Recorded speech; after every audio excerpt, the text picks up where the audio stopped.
Hello, everyone. It's your old pal. That's right, SimplySuperDave coming at you with another episode of Staying Super with SimplySuperDave. A lot of S's in there. Yeah. Anyway, folks, today's episode is going to be a pretty special one. They're all special, right? They all are special. I really recommend, though, that if you haven't already, start from the very beginning. These are not time-sensitive episodes. In other words, there's a little bit in there for any day of the week, okay? I don't care what day of the week. If you need a little deep thought, you want to explore the boundaries of outside of your own thoughts, then I beg you to go back and check out any of the previous episodes. And at some point, if you do listen to any of them and you get offended, good. I hope you do, because you need to be. Everybody, you know what? I have never remembered a time in my life where I wasn't offended, okay? Going back to my early days as a kid, everything. Oh, that offended me. What it means is that you hurt my feelings. That's really it. Tell me I'm wrong. Tell me I'm wrong. Tell me I'm wrong. Oh, you hurt my feelings. I'm offended. Is that the politically correct way of saying you hurt my feelings? Because that's what it sounds like to me these days. Which means there's a lot of people out there not dealing with their own fucking feelings. Well, that is my Baby Ray's beef jerky sticks, by the way. Those are my energy lifesavers of life. If it wasn't for those in this time of inflation and craziness, I don't know if I would even eat daily anymore. Really, seriously. No joke there. I love them. Anybody can ask you. And, yeah, Sprite. Sprite is the fuel refresher I need on a daily basis to wash that all down with. But let's get back to being offended. Whoo, because I think you need to be. I think you need to go out there and find people to really piss you off. You know, make you dig down deep and figure out who the fuck you really are. Because I think a lot of people out there don't know who they are anymore. You know what I mean? I don't think they do. I really don't. I think everybody's kind of lost a little bit of contact with themselves, a little bit with their own humanity that's out there. We all act like everything's supposed to be fair and just. And so when it doesn't work out that way and you get your little feelings hurt, you're like, well, that's offensive. No, don't get me wrong. There are offensive things out there. I'm not saying life isn't offensive, or I'm not saying people can be offensive. The people that are really offensive are people that purposely go after you. If I exist and say something that I'm feeling, but I'm not talking to anyone directly, and I'm just sharing my thoughts, but it's not thoughts about anyone particularly, or even a group of people. Like right now, I'm talking about people that get their feelings hurt. I'm not really pointing out a specific group of people. It's kind of across the board, you know. I know people want to throw them into a side or a group. We got to have a group for this. No, really, we don't. They're in every group. They are. Tell me they're not. Tell me they're not. Tell me there aren't Republicans that get their little feelings hurt. Tell me there aren't left fucking Democrats out there that get their feelings fucking hurt. I mean, it's really scary. And it all goes back to that politically correct agenda that they pushed on us in the 90s. My boy Bill Maher, politically incorrect. Oh my God, nailed it on the head back then. Has always been ahead of the curve. One of the best shows you can watch on TV, really. If you want to stay informed, but with a good sense of humor and a little poke here and a little poke there, and you're not afraid of being offended, then I suggest you really watch that show. It's called Real Time with Bill Maher, because the only place he could do it at is on HBO. But I'm pretty sure you can catch any content of his on YouTube. He does his own podcast. Bill Maher is an amazing comedian. And like I said, he really nails it home. He is a Democrat. That's fine. But he is in the middle. I love people in parties that are politically involved, but have a logical and common sense, okay? Because those people are usually in the middle. It's the people on the far ends that are offended so much. The people in the middle seem to have their shit together and realize they're going to hear something today that's going to probably hurt their feelings. But it's okay, because since you've been a small child and when walking on this planet, your feelings have been hurt on a continuous basis. Whether you know, it was purposely intended or whether it was accidental, you heard an honest opinion about something that you were really proud of and found out maybe you weren't so good at it. There are so many things out there that tend to make us feel hurt or offended. That's why I think the word offended has been pushed out a little bit too far, right? Offended is when someone purposely attacks you, calls out your insecurities and everything in front of public, purposely trying to hurt you. That is called offensive. That is offending somebody. But if you're doing it out of light heart because everybody's in the same moment and you're not attacking someone, then no, I don't think it's offensive at all. I think you're listening to something that you shouldn't be listening to. If you don't agree with something, why listen to it? I want to hear what they got to say. Okay, but you're going to be offended. Don't blame them for that. You can't. You know that you're going to be offended, so why would you want to push yourself into that even further? A lot of us, it's almost like, a very good point. The Matrix came out with a fourth installment to the series. Of course, everybody knows the original Matrix trilogy with Neo, Trinity, and of course the great Morpheus. But they came out with a fourth one. It was not as great as the other three. Initially, that's how I felt until I rewatched it. And then I rewatched it again. And then I found myself going, pretty damn good movie. And a fitting, installment to the Matrix storyline. I really do endorse watching Matrix Resurrections. Definitely do it. The biggest point I saw in this movie was that it's in the future. It's after they gave people a choice. You can either stay plugged or unplugged, whichever you choose. But most people chose to stay plugged in. So it made me kind of say, well, that kind of mirrors society today. A lot of people want to say, well, we're for this, we're for that. But overall, they really don't want the government to be uninvolved.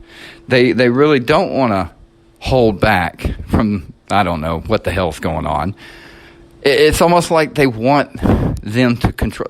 We'll sacrifice all our freedoms and let you make all the decisions, just keep us safe. False sense of security. There isn't a law on this planet that's going to keep you alive. That's all I'm saying. Think about it. Well, if there's no gun, I don't want to even hear that argument. Guns are always going to be here, folks. Because when things fall apart, guns are there. And they're going to be very necessary. All right? Things don't always stay together. And I think a lot of people are starting to see that things can possibly fall apart. Even if it doesn't, just the threat of it should be enough to alarm you to realize that you need to stay armed. Is there a mental problem in the country? Of course there is. Why? Because every human being that's plugged into these internets, internet devices or whatever, your mental state is different way than an average adult would have been 20, 30 years ago. Or how your mind was 20 or 30 years ago. The concept of what you can think about every day, the involvement that you were in every day, even without leaving your very home. Now it's just enormous, exponential, whatever. It's crazy. It really is. I sound wound up today because I had one of those days. I had one of those days where I got offended. I got offended by life. Here's how it happened. I get up at 3 o'clock in the morning. I do my little deliveries. I get towards the end of my deliveries. I find out that my significant other is in my vehicle and it breaks down. Okay, well, I'm finishing up with my job. That's good timing. Okay, I can work this out. I go get a new battery. That's the issue. And it is an old battery. Why I am on my way to pick up a battery, which, by the way, this is where the first episode is very important. Corporate greed and inflation. The inflation is insane. $200, $200+ actually, for a 4-cylinder car battery. 4-cylinder. All right. Whew. I was a little happy this week. I had a couple hundred in the bank. I was like, man, it's been a long time since I've had any money in the bank. Something's bound to happen. Sure enough, it did. So, got that taken care of. But no, it wasn't that easy. Got the battery out, put the battery in. Vehicle wouldn't start. Okay. At the same time, my delivery truck for the product that I put out every morning, somehow, I leave it unlocked for them to get into the warehouse. Well, this guy decided that they just locked the door before he even opened it. So I had to make a special trip in the middle of the battery thing to go unlock the warehouse trailer for them. Then I had to come back to the battery thing because the car wouldn't crank. Got an anxious woman waiting to get back out on the road. And I am sitting there trying to figure this thing out. What's going on? I get out of the car and I realize, the car's off. I'm giving up. I'm thinking, okay, I got to call a tow. I got to go get it to a shop, get someone to look at it and knows what the fuck's going on. Nope. I start to walk away from the vehicle. I turn around and guess what I see? I see brake lights on. They're just on. I'm stopping. I'm like, what the fuck is this? So I go in the car, I push on the brake, I pull on the brake, I put it in neutral, put it back in park, get out, can't figure out why the lights are on. Well, underneath, in case you didn't know this, there's a little educational part from mechanical failure that I never knew. I always thought when you pushed on the brake pedal, there was just something, the lights came on when you pushed on the pedal. But that is true. It is true. When you push on the pedal, the lights do come on. But it doesn't work like you may think. You know how your refrigerator works? When you open the door, there's a little prong that pops out somewhere around the door frame. All right? When you close it, it pushes the little prong in, and when it does, it turns off the light. Okay? Open the door, light comes on because the prong pops out. All right? Exactly the same thing here. All right? Whenever you let off your brake pedal, the top part of your brake pedal on the bar or whatever pushes in a little button. When it pushes in the button, the lights go off. Push on the brake, the button pops out, and then the lights come on. All right. Well, I've come to figure out somehow or another that got pushed back, out of alignment. The brake thing wasn't even touching the fucking button. So I got that fixed. Explains why the battery died. Because my brake lights stayed on after I was home last night. Great. Anyway, in the midst of all that, I figure that out, get the car running again, bingo, back on the road. Problem solved, $200 in the hole, maybe a little bit, but hey, you know what? That's life, right? Feeling a little hurt? I feel offended. I feel offended by paying $200. I feel like I was raped at the counter. And I took it willingly. Yeah. And it's just amazing how much they've gone up. Even they say the same thing. I say the same thing about the product I put out on a daily basis on shelves. I'm just like, wow, I can't believe it's almost doubled in price. It's amazing people are even still buying these. I wouldn't enjoy the product that I deliver if I didn't deliver for them. That's all I can say, because it's out of my price range. But that's life, right? It's getting crazy out there. I feel really offended by the fact that people won't stand up to this. We see the corruption, the conspiracy theories, some of them coming true, some of them are really conspiracy. Like, for instance, okay, look. There's no way in the world and there's no way in the universe that everything in the sky is round, okay? I don't care. It's round, okay? That's all I'm saying. It's round. It's a big ball in the sky. Every planet is a ball in the sky. Every star rotates into a little ball of light. Ball. And then Earth is so special, it's flat. So, yeah, blow that one right out of the water just from basic common sense, okay? I love going into that rabbit hole, but overall, it's just, I'm sorry. There's no way I'm going to think I'm too much more special down here than I am as the rest of the universe around me. Okay? If the rest of the universe is round little balls, we're on a little round little ball. Okay? It's just, it's not hard. If you want to go deeper into that, go right ahead. I don't have the brain power to invest in that anymore. I've already dug down deep, dug myself back out. I'm going, okay, I'm cool with being on a round global planet, okay? It's not perfectly shaped. It's not a perfect circle. But you know what? It's not flat either, okay? That just makes no sense. There is no edges in space. Everything's rounded. Everything has a brittle dust-off. There's no edges, so to speak. Everything. I mean, really think about it. It's just too easy. I wasn't done yet, was I? I wasn't done yet. So, in the middle of figuring all that out, Okay, I get that figured out. I get it taken care of. Now I'm contemplating, do I take the battery back? Because obviously it wasn't my battery. It's because the brake lights were on. It wasn't the battery. But the battery is about 7 years old. So I'm thinking, you know what? I already got the battery. I might as well keep the battery. Need a new battery. Why not? My car basically is like a little heartbeat at night when I drive because it's got a power issue, I guess because of the battery. But when I drive, the lights like loom, loom, loom. Like you can literally see them like I'm a horror movie just driving down the street, just coming for you, whatever. I'm just waiting for the car just not to live anymore, just to give up and say, I can't do this.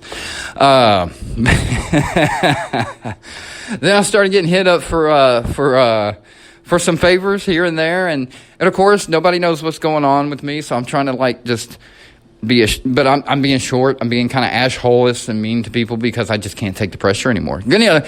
There's so many other things going on in my life, but that's the part I was talking about in the last podcast. Nobody gives a shit.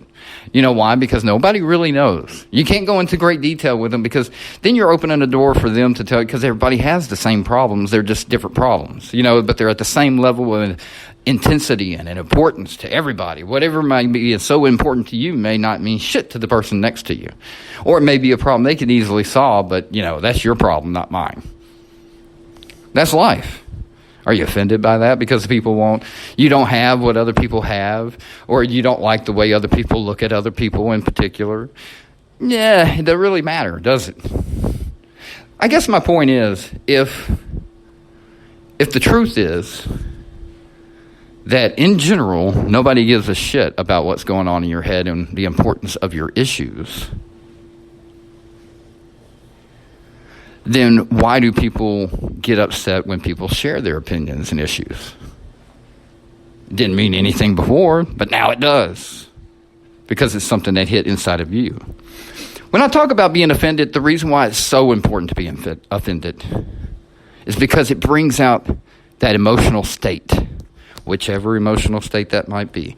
Usually, though, being offended, you're going to be angry, hurt, vengeful. These are bad, bad temptations. Yes, they are. Unfortunately, I'm very honest and real with people that know me. So I'm unable to do a little false happy face. Everything's fine. Everything's good. I'm happy. But when I'm around someone that really knows me, it's more like, God, fuck all this shit. Fuck it. I'm done. I can't do it no more. Can't do it no more. That's everybody. You're not going to be yourself in front of average nobody strangers. But when you do share that side a little bit too much, people look at you and go, well, what the fuck's on he's got a problem. He's being a little bit too honest. We can't handle that. No, it's good to be offended because most of the times people do say things that are true, but they hurt your feelings. Well, the goal is for that to be said again at some point, but not to hurt your feelings. That's what offended could do for you. It's for you to take that, deal with it, process it, so the next time it comes around, it doesn't hit you that hard, or you're able to just move out of the way completely. That's what getting offended does for you. If you don't believe that you should be offended by anything, then you're living in a fantasy land. And you need to snap out of it because we're not playing your game. And no, that wasn't meant to offend you. I know it hurts your feelings that nobody wants to play your game. It's almost like being judged because, or being ignored because of who I am without hearing who I really am. In other words, if someone just saw me and read my ASL, age, sex, location, and made a judgment on me, I really don't think I want to talk to those people anyway, or even let them be able to listen to my thoughts and opinions, because then I would be exposing myself and sharing my vulnerabilities to complete strangers, much like I'm doing right now. But see, I have reached a point in my life where I don't give a fuck about that, because you can't use my vulnerabilities against me. Because I've already dealt with those vulnerabilities, or I wouldn't be willing to talk about them. Have you thought about just, you feel like you got nothing left to offer and you're just ready to give up on life? Like everything's changed to a point where you feel left behind. I'm pretty sure that probably offends you, hurts your feelings, depresses you. Ignorance is bliss. I kind of have a little bit of admiration for people in North Korea that grew up without the definition of oppression or being in depression. Neither one of those words exist in their dictionaries. They lived a whole life without knowing what oppression and what depression is.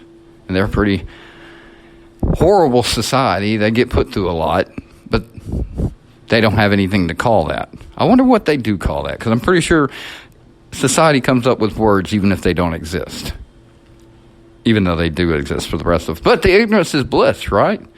The society all believes in what they believe. They know nothing else outside of it. So they obey and they do and they work hard, and the elite live so wonderfully and the poor live so horribly. Perfect medieval scenery in modern day, but that's what North Korea is. And then you got this wonderful country here, where people are just butthurt over anything, and are willing to move mountains to make laws to make sure they never get their feelings hurt again, instead of just handling it or dealing with it and moving on, letting the other person be the asshole and not try to fix them. They'll work itself out. That's what I've always believed. But a lot of us out there do give in to our offensive side and get angry and get vengeful. And then you start a vicious cycle that never ends until someone's finally the bigger person to go, I give. I don't care anymore. You win.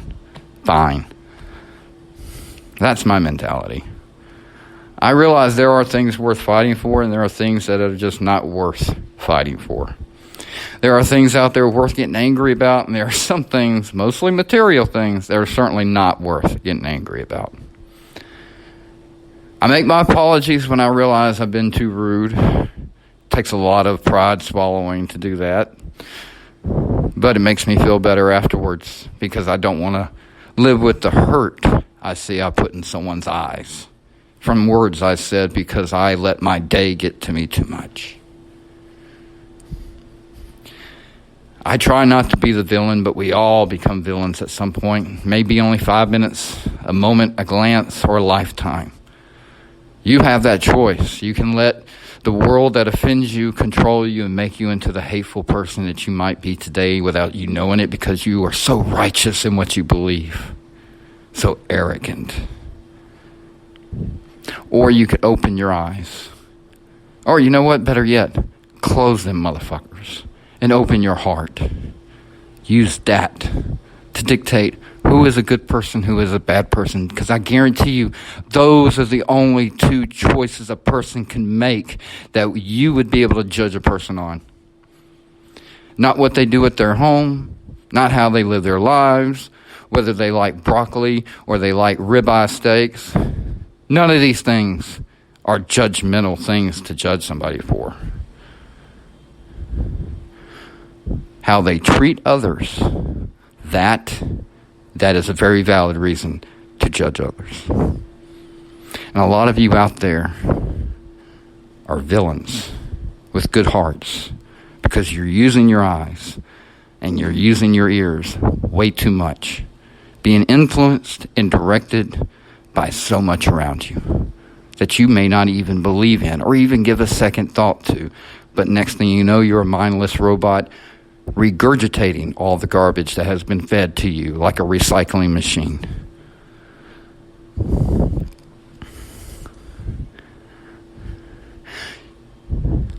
All I'm saying, folks, is that all that hate, all that fear, all that offensive behavior from so many people around you, it's there in your life for a reason. It didn't get there by accident. It's there for a reason. And I promise you, stepping away from it, hiding in a safe space, putting things on pause, isn't going to be the solution to your problems. Because when you hit unpause, when you come out of your little safe box, it's going to be waiting for you. It's going to be waiting for you because you didn't deal with it. You gave in to it.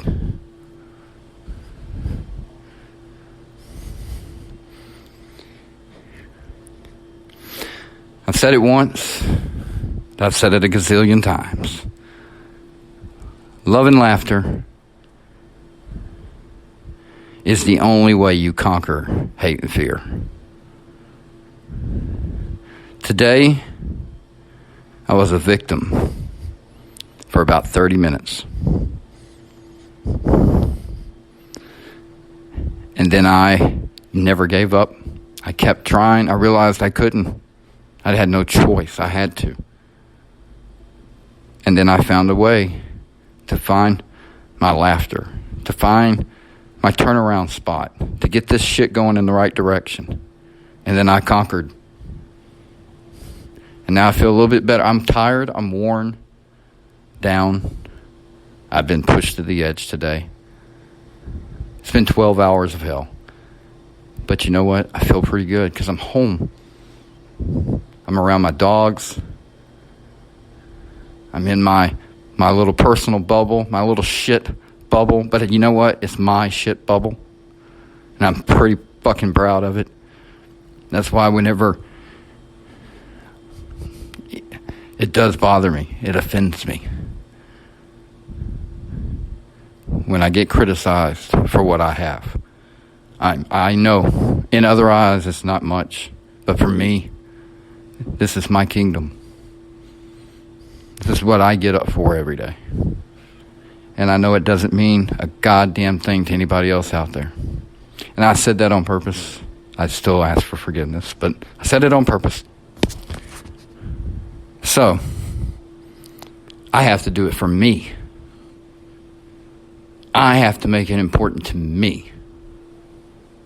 Because when I get offended, that's an issue in me. That's my emotions that come out.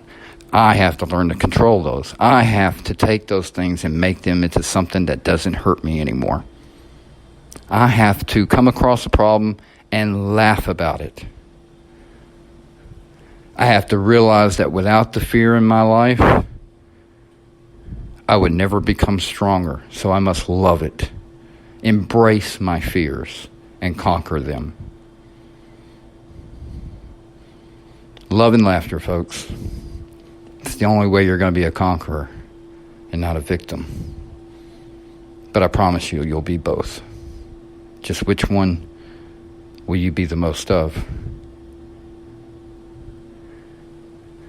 Have a wonderful Thirsty Thursday. That's what it is, almost to Friday. Love and laughter. Conquer hate and fear. Go be the conqueror. Don't be the victim. Peace out.